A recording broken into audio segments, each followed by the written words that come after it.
So hello everyone, this is Neha Sharma and welcome to my YouTube channel Chemistry Educator. So start करते हैं हमारा आज का lecture. हमने लास्ट लेक्चर में क्या करा था, मॉलिक्यूलर फॉर्मूला कैसे निकालते हैं, एम्पेरिकल फॉर्मूला कैसे निकालते हैं या वेपर डेंसिटी कैसे निकालते हैं, हमने उसके बारे में पढ़ा। तो फॉर एग्जांपल हम थोड़ा रिकैप कर लेते हैं। जैसे मैंने बोला कार्बन है 80% है, ठीक है, एंड हाइड्रोजन कितना है भी 20%। तो इसके लिए हम इंपेरिकल फॉर्मूला निकालेंगे तो कितना आएगा। इंपेरिकल फॉर्मूला क्या है, CH3 आएगा। हमने लास्ट लेक्चर में ये क्वेश्चन कवर करा था ना, तो उसके लिए इंपेरिकल फॉर्मूला क्या आया था, CH3। अगर मैं बोलूँ इसके लिए अब क्या निकालोगे आप, मॉलिक्यूलर फॉर्मूला निकालो, तो कैसे निकालोगे। देखो हम क्या निकालते हैं, इंपेरिकल फॉर्मूला से मॉलिक्यूलर फॉर्मूला निकालते, ठीक है।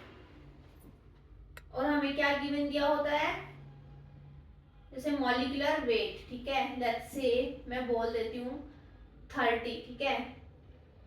मॉलिक्यूलर वेट कितना है 30, ठीक है। तो यहां से क्या निकालोगे, इंपेरिकल वेट। इंपेरिकल वेट कितना आएगा, 12 प्लस 3 15 आ गया है ना। हमने माना कि कोई मॉलिक्यूलर वेट है कितना है 30 ग्राम है, ठीक है। और यहाँ इंपेरिकल वेट कितना है 15। तो इंपेरिकल वेट मॉलिक्यूलर वेट का कितना है, sorry molecular weight empirical weight का 2 टाइम्स है ना। और हमें पता है कि molecular formula divided by empirical formula is equal to molecular weight divided by empirical weight. Clear. तो कैसे निकालोगे, empirical weight divided by, sorry molecular weight divided by empirical weight. Molecular weight कितना दे रखा है 30 एंड इंपेरिकल वेट इज 15। कितना आया 2। तो डायरेक्टली किसके इक्वल हो गया, empirical formula divided by molecular formula divided by empirical formula, किसके इक्वल आ गया 2 के। तो यहां से सिंपली क्या निकाल दोगे, molecular formula 2 into empirical formula. Empirical formula क्या था CH3, तो मॉलिक्यूलर फॉर्मूला क्या आ गया C2H6। क्लियर, समझ आ गया। चलो नेक्स्ट एग्जांपल वो आप सोल्व करो। क्या दे रखा है, देखो सपोज करो molecular weight of a substance कितना दे रखा है हमें 180 ग्राम, ठीक है। एंड इंपेरिकल फॉर्मूला क्या है CH2O। तो इसके लिए मॉलिक्यूलर फॉर्मूला क्या होगा, निकालो।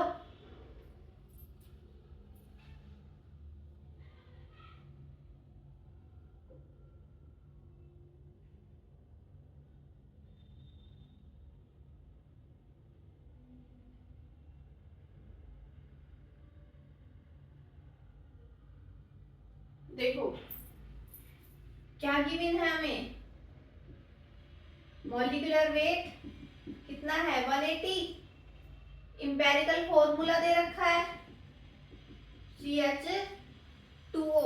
इसके लिए इंपेरिकल वेट निकालेंगे तो कितना आएगा 12 प्लस 2 प्लस 16, कितना आया 30। Molecular weight divided by empirical weight का रेशियो अगर हम ले तो कितना आ गया 6। और आपको पता है कि molecular weight divided by empirical weight किसके इक्वल होता है, molecular formula divided by empirical formula. Clear, molecular formula divided by empirical formula किसके इक्वल आ गया 6। तो सिंपली यहां से मॉलिक्यूलर फॉर्मूला निकालेंगे तो क्या आ गया 6 into empirical formula and empirical formula is CH2O। तो क्या मॉलिक्यूलर फॉर्मूला आ गया C6H12O6। क्लियर, ये क्या है ग्लूकोज, ठीक है। Okay, so last question previous lecture से रिलेटेड, ठीक है, ये और क्वेश्चन सोल्व कर दो, फिर हम आगे प्रोसीड करेंगे। जैसे इंपेरिकल फॉर्मूला क्या दे रखा है हमें, OH, और मॉलिक्यूलर वेट दे रखा है 34। क्लियर? तो आपको क्या बताना है, मॉलिक्यूलर फॉर्मूला और नेम ऑफ मॉलिक्यूल्स, ठीक है, नेम ऑफ कंपाउंड, ठीक है, ये 2 क्वेश्चन बताने हैं। क्विकली सॉल्व करो इसको।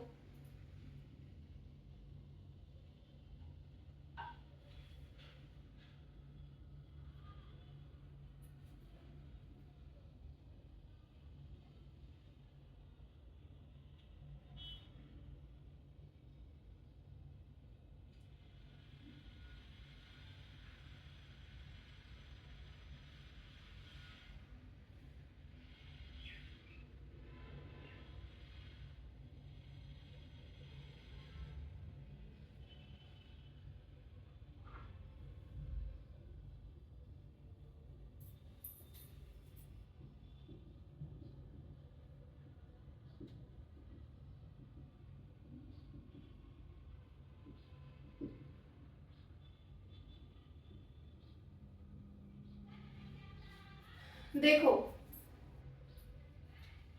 मॉलिक्यूलर वेट दे रखा है, यहां से इंपेरिकल वेट निकाल दो। इंपेरिकल वेट कितना आएगा, 16 + 1 17। क्लियर? तो molecular weight divided by empirical weight कितना आया, 2। तो molecular formula divided by empirical formula किसके इक्वल आ गया, 2 के। तो यहां से मॉलिक्यूलर फॉर्मूला क्या आ गया, 2 into empirical formula 2। Empirical formula क्या है, OH, तो क्या आ गया, H2O2। ये क्या आ गया हमारा, मॉलिक्यूलर फॉर्मूला, ठीक है। तो इसका नाम क्या होगा, इसका नेम हाइड्रोजन परऑक्साइड, क्या होगा, hydrogen peroxide.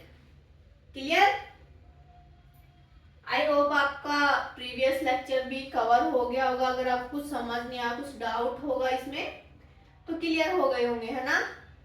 So now we will discuss the another concept, that is average molecular mass. क्या पढ़ेंगे हम आज, एवरेज मॉलिक्यूलर मास।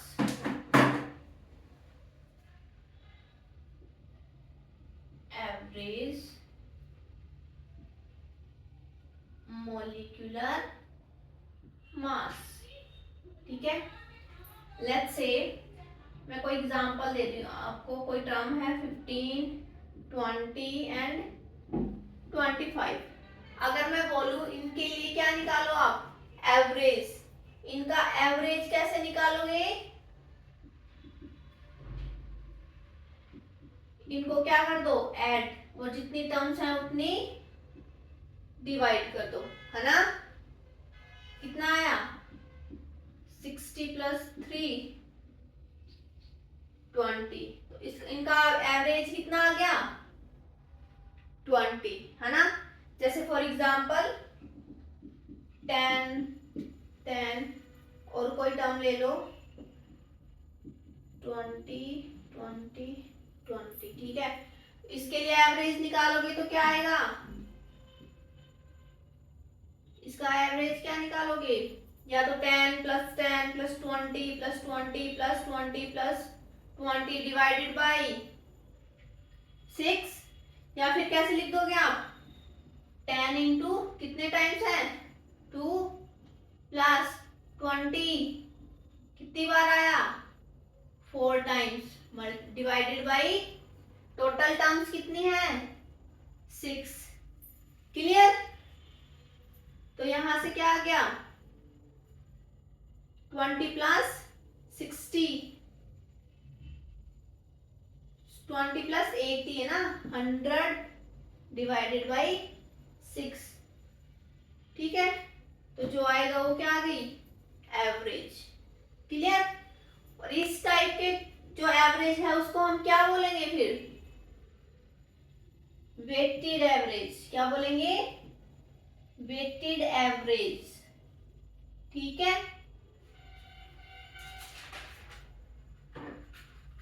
क्लियर। देखो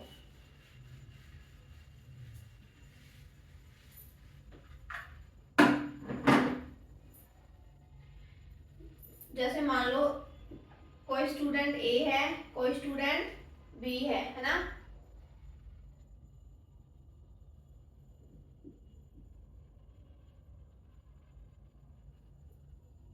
कोई क्वेश्चन है, उसका आंसर यस और नो में देना है ना। जो ए स्टूडेंट है वो उसने क्या बोला, यस है ना, और बी स्टूडेंट ने बोला नो। तो इनका जो इम्पोर्टेंस है अगर 50-50% है ना, इक्वल है, तो क्या हो गया, इनका जो इम्पोर्टेंस है वो 50-50% हो गया। बट अगर टीचर ने बोला कि ए, वो टीचर ए को इम्पोर्टेंस दे रहे हैं ना, तो क्या क्या जो इसकी अबेंडेंस है ना, वो क्या हो गई, ज्यादा हो गई, और इसकी क्या हो गई, कम, है ना। तो जैसे फॉर एग्जांपल मैं क्लोरीन का ले लेती हूँ, है ना। क्लोरीन का एटॉमिक वेट कितना होता है, 35.5। क्लियर। बट हम क्लोरीन को कैसे निकालते हैं, क्लोरीन का एटॉमिक वेट होता है प्रोटॉन प्लस न्यूट्रॉन। बट ये क्या है, ये तो होल नंबर्स में होते हैं ना। तो ये 35.5 कहां से आया, क्लोरीन के आइसोटोप से आया। किससे आया, आइसोटोप से आया। और क्लोरीन के कितने आइसोटोप होते हैं, 2, है ना। कौन कौन से, क्लोरीन 35 एंड क्लोरीन 37। ठीक है। अब यहां से निकालोगे तो इसका एवरेज कितना आ रहा है, जैसे 36 आया, है ना। बट एक्चुअल वैल्यू कितनी है, 35.5। तो ये किसके क्लोजर है, Cl35। ठीक है। अगर ये Cl के क्लोजर है तो Cl के इम्पोर्टेंस, Cl का इम्पोर्टेंस क्या हो गया, ज्यादा, है ना। तो जैसे फॉर एग्जांपल देखो 35 Cl है, वो कितना परसेंट होगा फिर, 75%। एंड जो बच गया 37 Cl, ये कितना है, 25%। तो इसके लिए वेटेड एवरेज निकालेंगे तो क्या आ गया, वेटेड एवरेज निकालोगे तो कैसे आएगा, 75 मल्टीप्लाई बाई 35 प्लस 30, ये कितना है 25 मल्टीप्लाई बाई 37 और डिवाइडेड बाई, ठीक है, 75 प्लस 25। क्लियर। तो यहां से जो वैल्यू आएगी वो क्या आ गई, 35.5। ठीक है। और ये एक्चुअल क्या हो गया, क्लोरीन का atomic weight. Clear. So conclusion is, जो एवरेज मॉलिक्यूलर मास है उसका फॉर्मूला क्या आ गया, देखो वेटेड एवरेज क्या आ गया, N1 M1 plus N2 M2 divided by N1 plus N2। अगर 2 टर्म्स है तो यहां तक करेंगे, अगर उससे ज्यादा हो गई like N1 M1 N2 M2 N3 M3 and so on. ठीक है, divided by N1 plus N2 plus N3 plus so on. Clear. चलो ठीक है, तो मैं आपको एक एग्जांपल दे देती हूँ। कोई एक इमेजिनरी एलिमेंट है x, ठीक है, and x has 2 isotopes, that is x20 and x21। So abundance means weight ही होता है ना। तो abundance, let's say abundance of x20 is 60%, ठीक है। तो x21 कितना होगा 40%। तो इसके लिए अगर मैं वेटेड एवरेज बोल दो या मॉलिक्यूलर मास एवरेज बोल दो, है ना, तो वो निकालेंगे तो कितना आएगा, सॉल्व करो।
हो गया सॉल्व।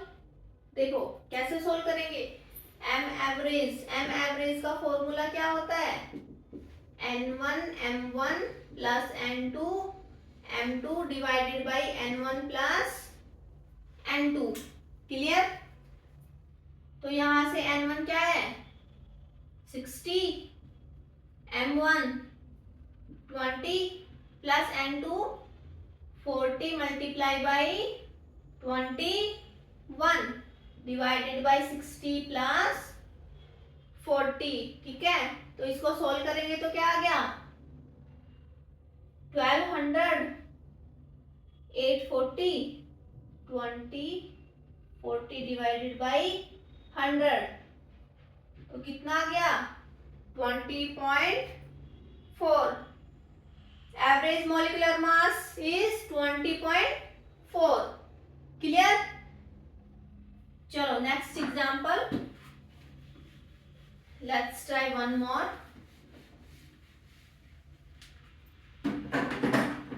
कोई एलिमेंट है x, उसके 3 आइसोटोप है, एंड वो कौन कौन से हैं x50, 55 एंड 45, ठीक है। और इसके लिए अबेंडेंस कितनी है, इनकी अबेंडेंस मान लो 40%, इसकी भी 40% और इसकी मान लो 20%।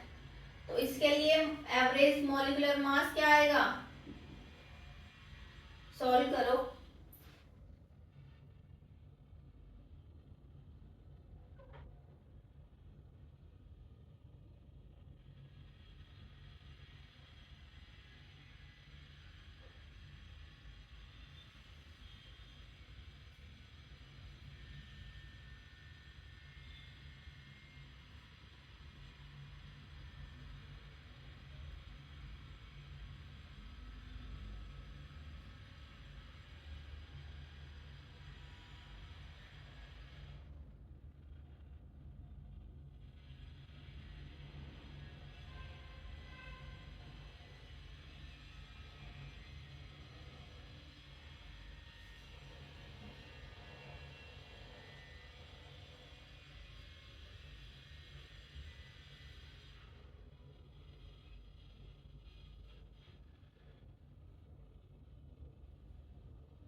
देखो कैसे निकालोगे, n1 m1 plus n2 m2 plus n3 m3 divided by n1 plus n2 plus n3, ठीक है। तो यहाँ पे वैल्यू पुट करो, कितनी आ गई 50 इंटू 40, 55 इंटू 40 और ये 45 इंटू 20 डिवाइडेड बाई 40 प्लस 20। तो इसको सॉल्व करेंगे तो क्या आ गया 2000 प्लस 2200 प्लस डिवाइडेड बाई 100। ठीक है, तो कितना आया 51। क्या आया 51। Molecular average weight, average molecular मास कितना आ गया 51। Clear. So let's try one more example. वो थोड़ा स्लाइटली डिफरेंट है। उसमें हम क्या निकालेंगे, हमें एवरेज मॉलिक्यूलर मास दे रखा होगा और हमें निकालनी क्या है एबंडेंस निकालनी है ना। जैसे for example x10 and x12, कोई x एलिमेंट के दो आइसोटोप दे रखे हैं ना, और हमें मॉलिक्यूलर मास कितना दे रखा है, एवरेज मॉलिक्यूलर मास दे रखा है हमें 10.8। अबेंडेंस निकालोगे तो क्या आएगा,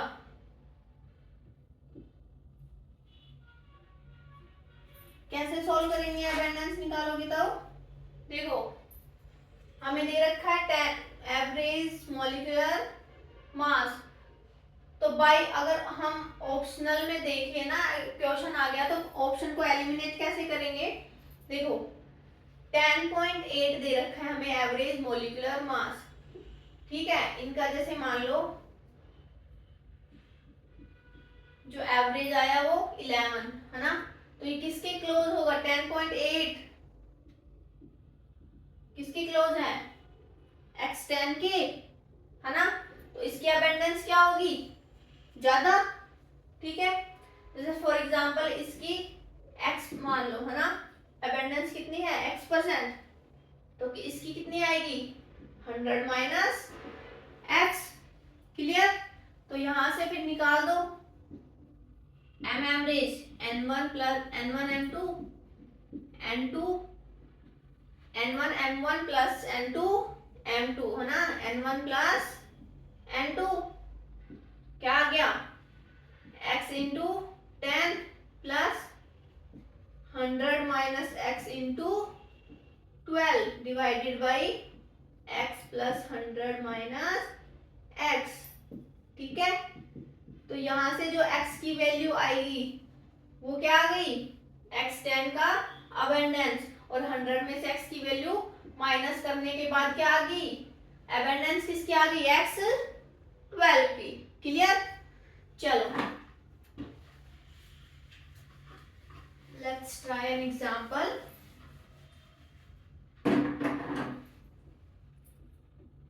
x10 एंड x15 है ना, और एवरेज मॉलिक्यूलर वेट कितना दे रखा हमें 14। तो इनके लिए अबेंडेंस निकालोगे तो कितनी आएगी, इनके लिए अबेंडेंस निकालो और रेशियो निकालो।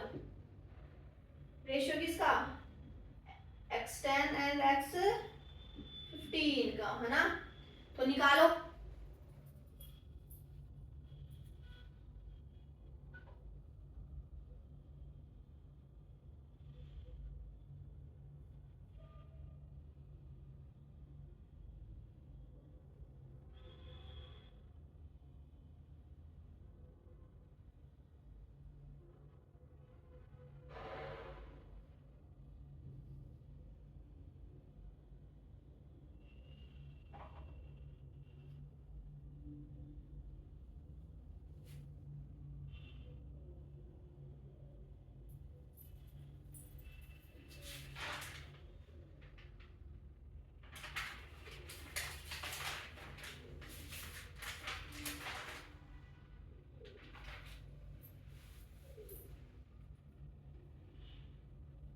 निकल गया, देखो चेक करना।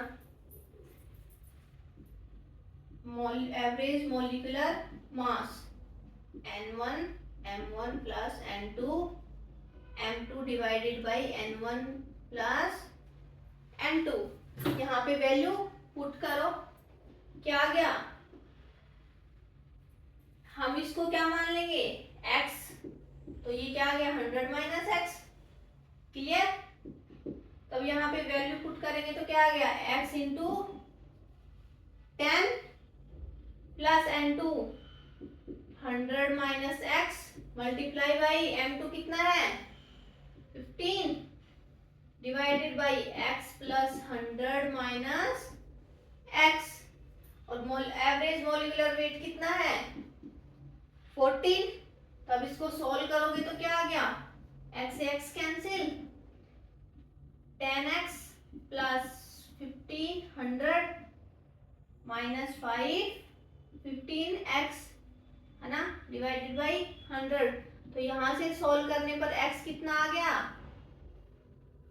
20 है ना। 1400 माइनस 15 माइनस 100, और ये क्या आ गया minus 15 plus 10x minus 5x, तो x की वैल्यू कितनी आ गई 20। तो यहां से x10 का जो अबंडेंस है वो कितना आ गया 20% है ना। तो x15 का अबंडेंस कितना आ गया 100 माइनस 20, कितना आया 80%। ठीक है, दोनों की अबंडेंस आ गई। 10x का कितना आया 20% एंड x15 का कितना आ गया 80%। हमें क्या पूछ रखा है रेशियो, तो x10 डिवाइडेड बाई x15 कैसे निकालोगे, x15 कितना आया 20 डिवाइडेड बाई 80, तो इनका रेशियो कितना आ गया 1 डिवाइडेड बाई 4, 1:4। क्लियर।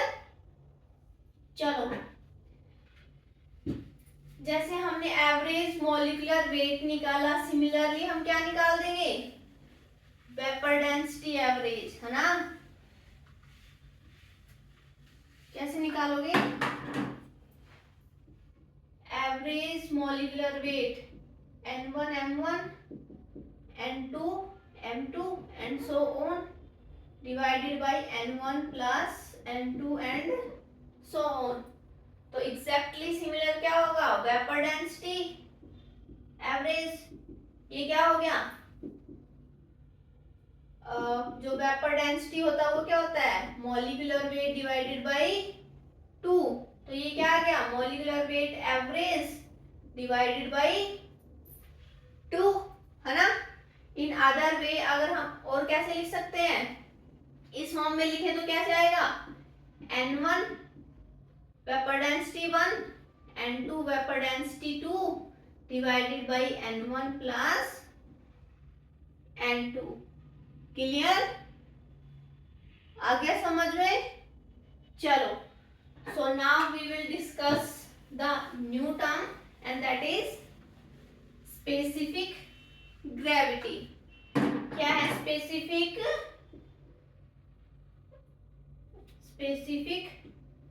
ग्रेविटी, ठीक है, that is relative density means. ठीक है, तो इसको हम कैसे डिनोट करते हैं SPGR या सिंपली S डॉट G। ठीक है, एंड इसका फॉर्मूला क्या हो गया density of whatever substance divided by density of water। Clear, ये किसका फॉर्मूला है स्पेसिफिक ग्रेविटी का। ठीक है, यहाँ पे जो डेंसिटी ऑफ वाटर है वो कितनी है 1 ग्राम पर ml। क्लियर, या क्या लिख दोगे 1 ग्राम पर cc। ठीक है, क्लियर। देखो स्पेसिफिक ग्रेविटी का जो यूज होता है ना, सिंपली यूज क्या होता है, जैसे कोई भी सब्सटेंस है ना, कोई भी सब्सटेंस X है, उसकी जो डेंसिटी है वो है 7 ग्राम पर ml। या क्या लिख दो 7 ग्राम पर सेंटीमीटर क्यूब, एक ही बात है ना। डेंसिटी हम जब भी लिखते हैं तो क्या लिखते हैं, टर्म, और उसके साथ क्या हो गया उनकी यूनिट, है ना, 7 and in terms of gram पर centimetre cube. Clear. But specific gravity जब हम लिखेंगे, एक्स सब्सटेंस की जो स्पेसिफिक ग्रेविटी होगी वो क्या होगी, density of x divided by density of water. तो एक्स की जो डेंसिटी है वो कितनी है, 7 ग्राम पर centimetre cube, divided by water की डेंसिटी 1 ग्राम पर centimetre cube. Unit cancel out, तो सिंपली हम क्या लिख देते हैं, only term 7। Clear. Specific gravity simply हम 7 लिख देते हैं विदाउट एनी यूनिट। ठीक है, स्पेसिफिक ग्रेविटी की कोई यूनिट नहीं होती है ना। जैसे for example specific gravity of कोई भी सब्सटेंस है y, उसकी मान लो 20 है ना। हमें स्पेसिफिक ग्रेविटी दे रखी है कोई भी सब्सटेंस y और क्या है उसकी 20 है ना।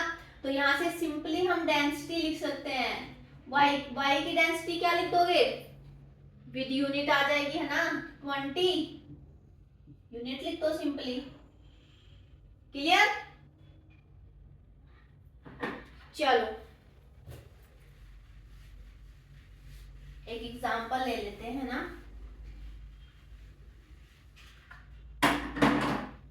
देखो जैसे कोई भी सब्सटेंस ए है, उसकी डेंसिटी कितनी है 15 ग्राम पर सेंटीमीटर क्यूब। तो इसके लिए अगर मैं बोलूं आप स्पेसिफिक ग्रेविटी निकालो तो कितनी आएगी,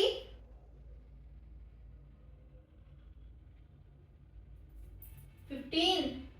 सिंपली क्या आ गई 15, विदाउट यूनिट आएगी है ना।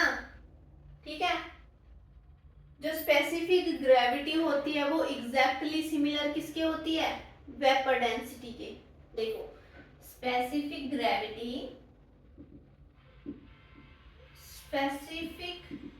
Gravity is exactly similar to vapour density. ठीक है, देखो वेपर डेंसिटी क्या होता है, molecular weight of substance divided by molecular mass of reference. ठीक है, तो सिमिलरली जो स्पेसिफिक ग्रेविटी होगी वो कितनी है, density of whatever substance divided by density of reference means water. ठीक है, क्लियर। तो ये क्या है, एग्जैक्टली सिमिलर है ना। यहाँ पे भी क्या है, रिफरेंस जिसकी वैल्यू हमें पता है, यहाँ पे भी क्या है, रिफरेंस की डेंसिटी जिसकी वैल्यू हमें पता है। क्लियर। चलो तो फॉर एग्जांपल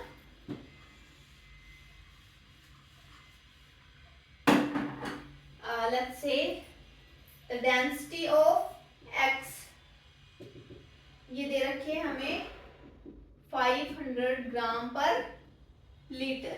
ठीक है, तो इसके लिए हम स्पेसिफिक ग्रेविटी निकालेंगे, तो कैसे निकालोगे बताओ,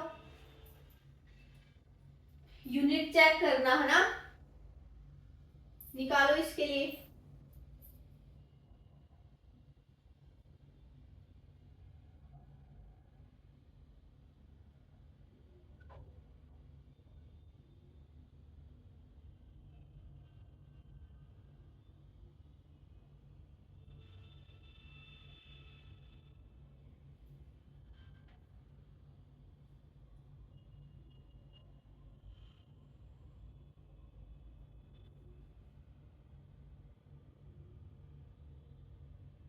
देखो कैसे निकालोगे, स्पेसिफिक ग्रेविटी क्या होती है, density of x divided by density of water. ठीक है, डेंसिटी ऑफ x कितनी है 500 ग्राम पर litre and density of water 1 ग्राम पर ml, है ना। तो क्या करोगे इसको, या तो इसको लीटर में कन्वर्ट कर लो या फिर इसको क्या कर लो, ml में कन्वर्ट करो। अगर इसको ml में कन्वर्ट करेंगे तो क्या आ गया, 0.5 ग्राम पर ml, है ना।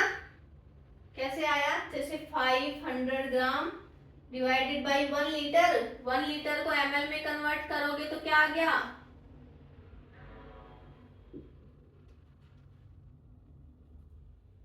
10⁻³ ml।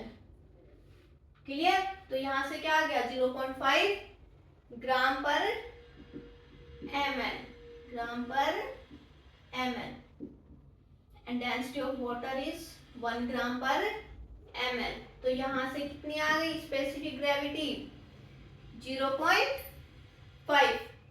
क्लियर।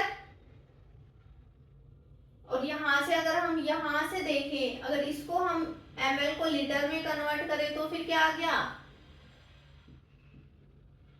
500 ग्राम पर लीटर डिवाइडेड बाई कितना आएगा,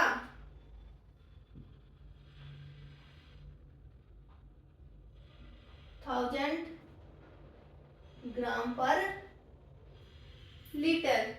क्लियर। तो कितना आ गया, 0.5।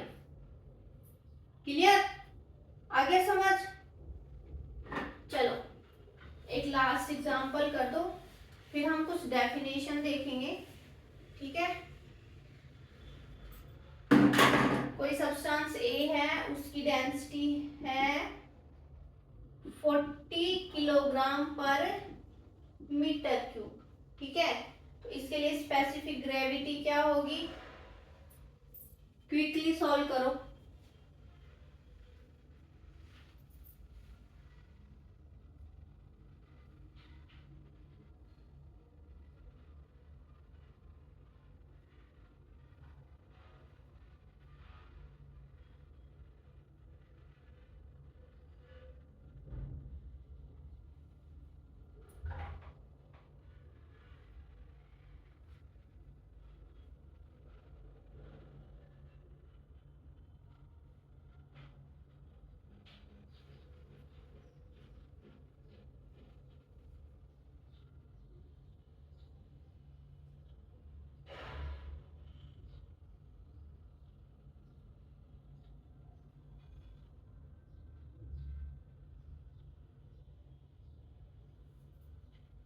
देखो कैसे करोगे,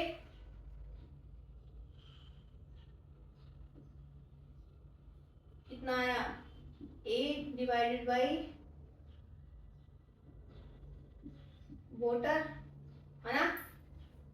फर्स्टली हम क्या देखेंगे, इसको किस में कन्वर्ट करोगे आप, ग्राम पर ml में, है ना। बिकॉज इसकी जो डेंसिटी है वो कितनी है, 1 ग्राम पर ml। Clear.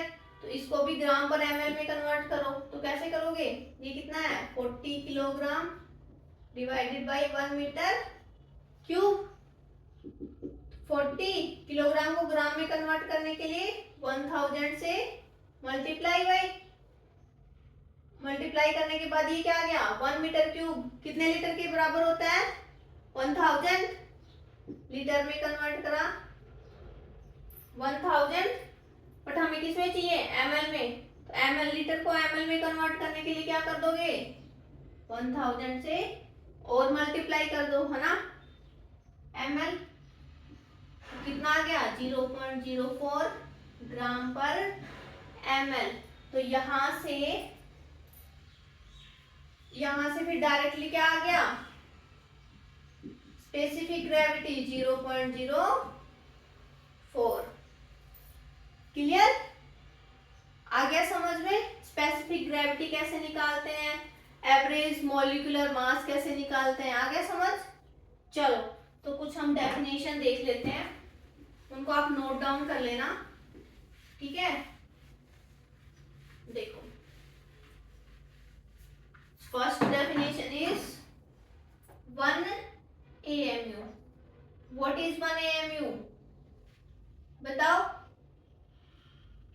1 AMU, 1 AMU is defined, क्या आ गया, 1 AMU is defined as the mass of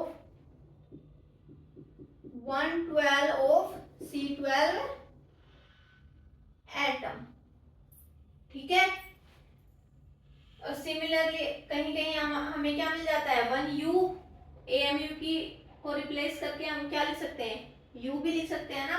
और सिंपली U क्या होता है, unified mass, clear. Second definition क्या है, 1 mole.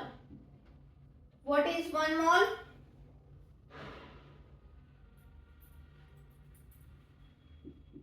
one mole of a substance contain as many atom or molecules or ions और क्या है, particle as there are in 12 gram of C12, clear.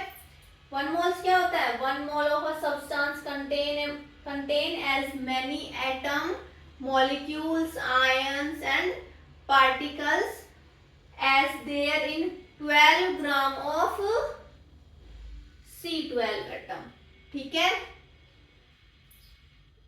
Next definition किसकी है, ग्राम मोलर मास। इसकी definition क्या है, ग्राम molar mass means mass of 1 mole of substance expressed in gram, clear. और यहाँ पे भी जैसे हम अगर ग्राम मॉलिक्यूलर मास की बात करें तो यहाँ पे इसकी डेफिनेशन क्या होगी, ग्राम मॉलिक्यूलर मास की mass of 1 mole of molecule expressed in gram, clear. और अगर मैं बोलूं ग्राम एटॉमिक मास,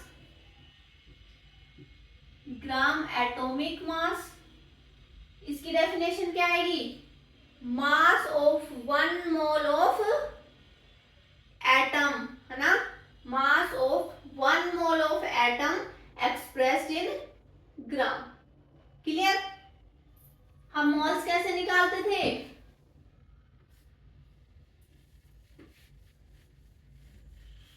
मोल्स कैसे निकालते थे, wait divided by molecular weight, ठीक है। तो नाउ अब हम प्रॉपर वे में कैसे लिखेंगे, wait divided by GMM, gram molar mass, clear. ये क्या हमारी जर्नल डेफिनेशन है ना, इसके यहाँ पे हम क्या gram molecular mass, atomic mass, है ना, इसको क्या कर सकते हैं, एक्सप्रेस कर सकते हैं ना, क्लियर। जैसे फॉर एग्जांपल अगर मैं बोलूं how many moles are present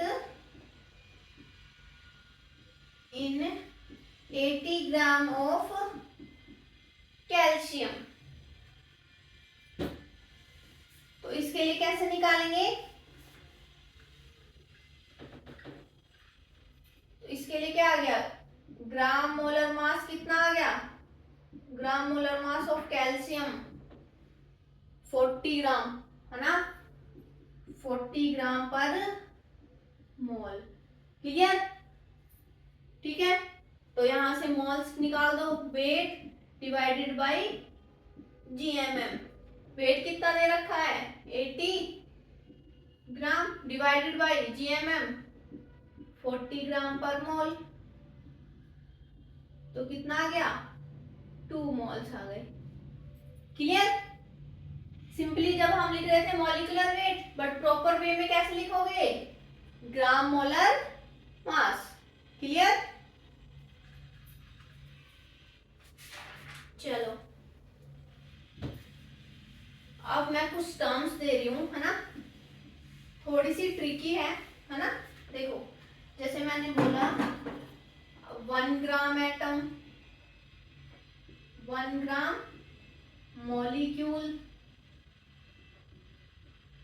1 gram ions, ठीक है।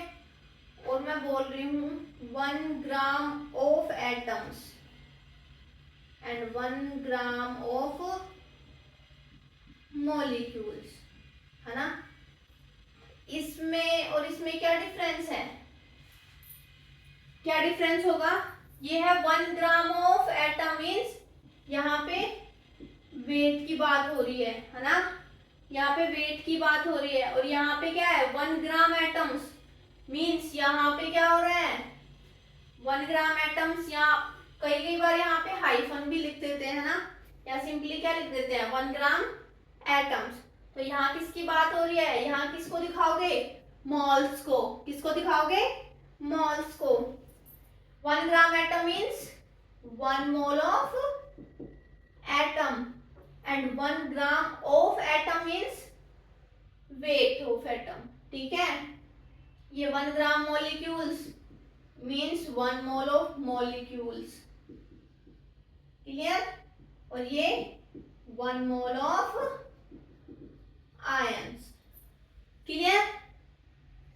जैसे for example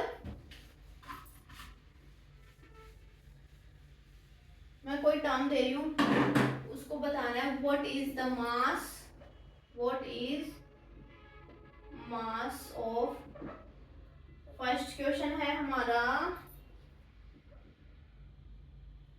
1 gram atom of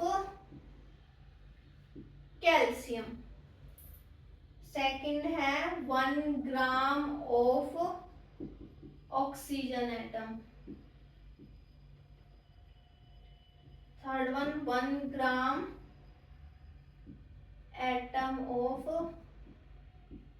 oxygen and 1 gram molecule of oxygen. Last क्या है, 1 ग्राम ऑफ H2 molecules।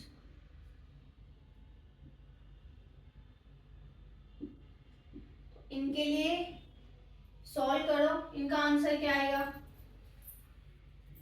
1 ग्राम क्या है, 1 ग्राम एटम ऑफ कैल्शियम, क्या दे रखा है 1 gram atom, 1 gram atom means 1 mole of atoms, ठीक है। 1 mole of atom of calcium कितना आ गया 40, इसका आंसर क्या आ गया 40।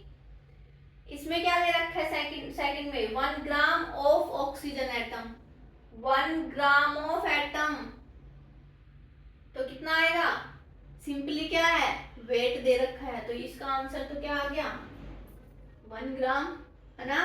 इसमें क्या है 1 gram atom of oxygen, 1 gram atom means 1 mole of atom, क्या दे रखा है यहाँ पे ऑक्सीजन एटम दे रखा है, तो इसका जो वेट आएगा वो कितना आ गया 16 ग्राम।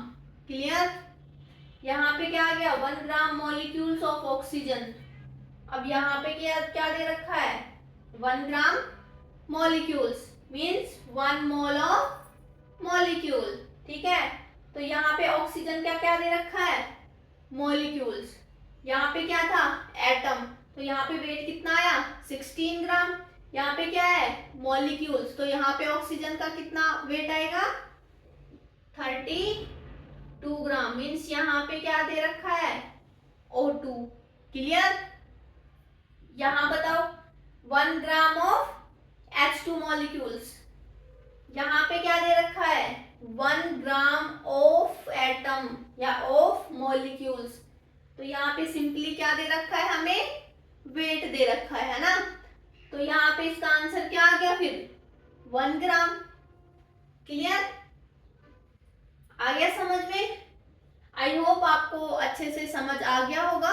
स्पेसिफिक ग्रेविटी कैसे निकालते हैं, एवरेज मॉलिक्यूलर वेट कैसे निकालते हैं ना, फिर कुछ हमने डेफिनेशन देखी है ना। और हम जैसे 1 ग्राम एटम्स, 1 ग्राम ऑफ एटम्स, उस टर्म्स को हम कैसे कैलकुलेट करते हैं। आई होप आपको अच्छे से समझ आ गया होगा। सो अगर आपको अच्छे से समझ आ रहा है तो प्लीज वीडियो को लाइक, शेयर एंड सब्सक्राइब करना। Thank you so much.